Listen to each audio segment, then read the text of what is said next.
الله نور السماوات والأرض مثل نوره كمشكاة فيها مصباح المصباح في زجاجة الزجاجة كأنها كوكب دري يوقد من شجرة مباركة زيتونة لا شرقية ولا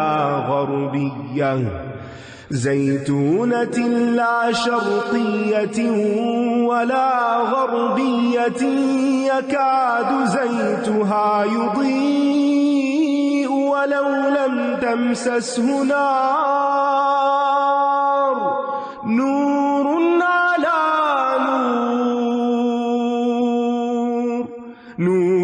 على نور يهدي الله لنوره من يشاء ويضرب الله الأمثال للناس والله بكل شيء عليم في بيوت أذن الله أن ترفع ويذكر فيها اسمه يسبح له فيها بالغدو والآصال رجال لا تلهيهم تجارة ولا بيع عن ذكر الله وإقام الصلاة وإيتاء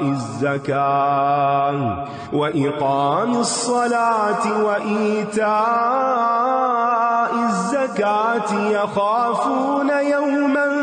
تتقلب فيه القلوب والأبصار ليجزيهم الله أحسن ما عملوا ويزيدهم من فضله والله يرزق من يشاء بغير حساب والذين كفروا أعمالهم كسراب بقيعة يحسبه الظمآن ماء حتى إذا جاءه لم